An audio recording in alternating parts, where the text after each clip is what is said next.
with those who seek to undermine the safety, security of our people and our constitutional republic. Thank you very much. We're now ready to take any questions. Thank you. For hijacking the program, Minister, can we have a few words from Minister? Okay. Jacinta, Okay. Oh, sorry. Sorry. No, thank you very much for the opportunity. As agreed, I am accompanying my colleague. As defense, we really were getting reports of we can also begin to try and plan our measures if needed. As in public order, the police. So it's to really hear how far they are. Our role as defense is around your key points, your airports, so that's why we need to know in terms of applications if there are going to be incidents around key points, your power stations, and that's the only role. And we hope it's not going to be point. Called upon police to support. Basically, ours is really around key points and not part of public. I'm really here just to get the latest. But I'm also here in my capacity as part of the JCPS, not only as defense. I'm part of the JCPS, I'm part of the Migration Committee, and not necessarily as defense, because we have a very limited role in this area. Thank you very much. I am told that we do have a few words from the Acting National Commissioner, so I will give her a chance just to speak.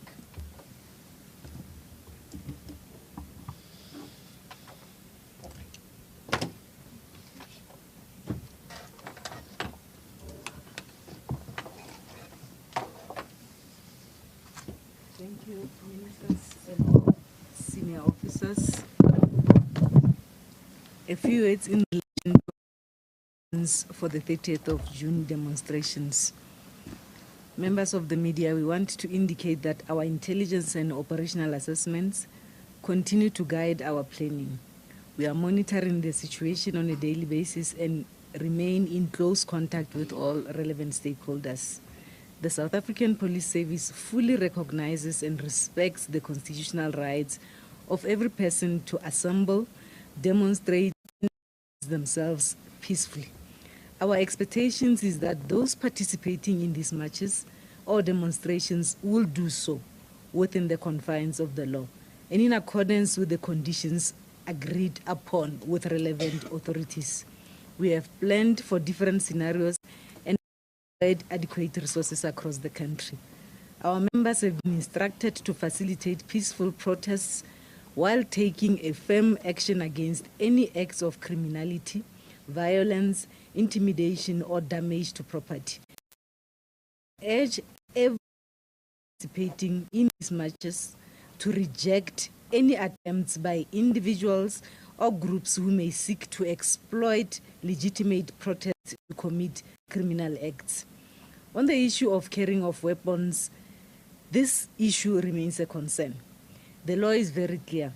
No person may carry dangerous weapons or firearms where such conduct is prohibited by law or where it is intended to intimidate or threaten others. Been instructed to law without fear or favor. Violations of the law, the necessary action will be taken. Organizers of marches to play their part by discouraging participants from carrying weapons or engaging in conduct that could provoke violence or place others at risk. Our objective is to ensure that every gathering remains peaceful and that everyone returns home safely. I thank you. Thank you very much, General Gumbani. Just as a measure of reassuring South Africans, we are delivering some keywords from the chairperson of the NACJOs, General Musikili.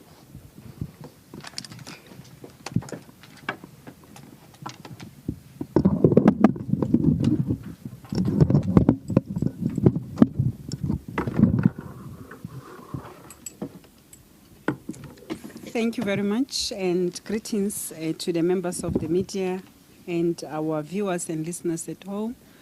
The principals around me, I think I'm coming in on the operational space. I am covered by the Acting National Commissioner on the emphasis of our responsibility as the society. I think I need to reiterate on the issues that are intolerable in the space of the joint structure as we are on the ground.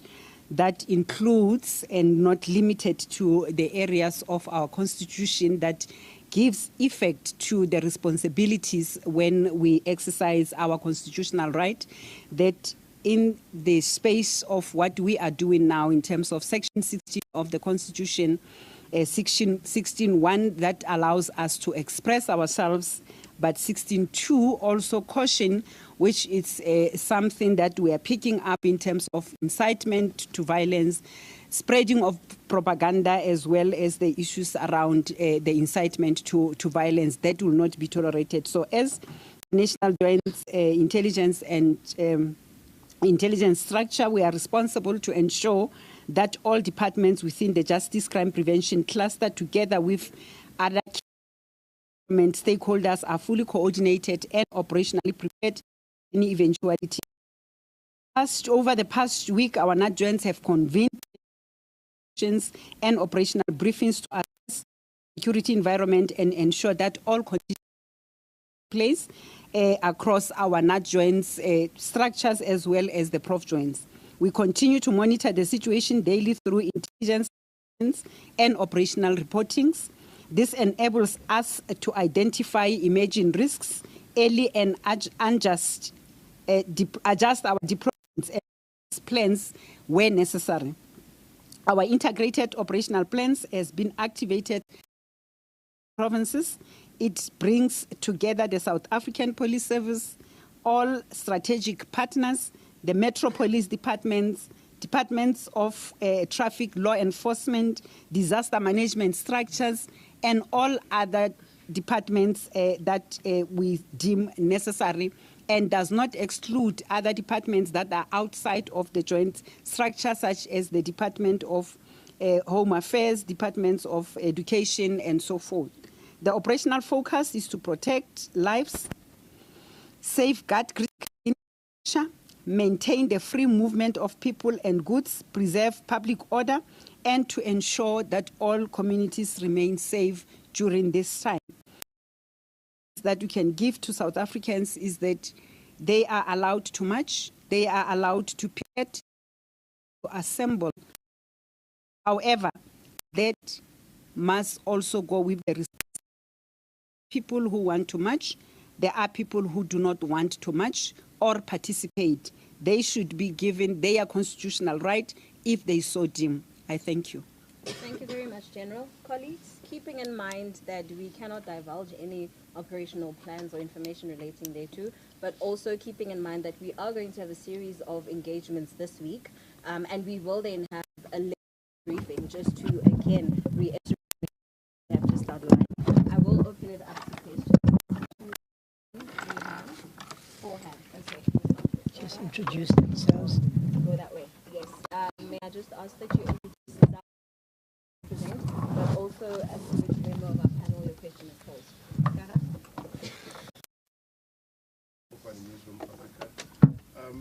I just want to pick up on the point you made first. The first question goes to Acting Minister Pachalia. Then I'll have a question for Minister of Defence.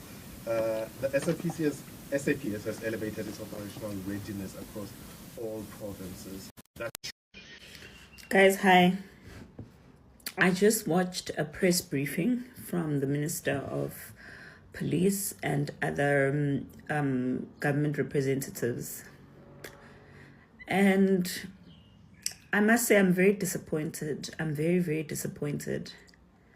I think our government has a serious communication problem. Maybe it's not a communication problem. Maybe it's just an embedded, I don't know what to call it. I don't know. But the government of South Africa literally just went on TV and expressed that they're ready for the 30th, which is fine. And you can sense a bit of threats here and there. It's okay. But the one thing I'm not understanding is why the government of South Africa is not addressing the real issue, which is illegal immigration and the crisis that we have of foreign nationals who are even in the country buying documents, having corrupt ways of being on the system, and addressing the issue once and for all. Let's just address the issue for what it is. Don't talk about March and March. Don't talk about the 30th. Talk about the illegal immigration crisis that South Africa has. Talk to the illegal immigrants. And if you feel like threatening anyone, threaten the illegal immigrants who are in the country illegally. Threaten your own officials who are selling off documents. Threaten government officials who haven't been doing their job. Talk to the governments of other countries and threaten them if you feel like threatening someone. Why do you resort to threatening the citizens because they're responding to a crisis that you created? And worst part is you're acting like these citizens are crazy, when the same people who are in the country illegally are the same ones misbehaving and the same ones who've been throwing threats at South Africans, and you're pretending as if you didn't even see. They're the same people who are telling us they're armed and ready. They're the same ones who are instigating violence. But the only people you're directing the threats to is South Africans. And this is very concerning because I don't even think government understands how what they're doing is actually going to backfire to their faces. Because you can't say when someone is crying to their parents and saying, "Mommy, Daddy, you've been neglecting me. And I'm so angry right now. I want to show you I'm angry by getting out of this house and leaving." And you say, "No, if you dare touch the children of next door who are in this country legally or in this home illegally, who just invaded your space and took over your space, I'm going to beat you up."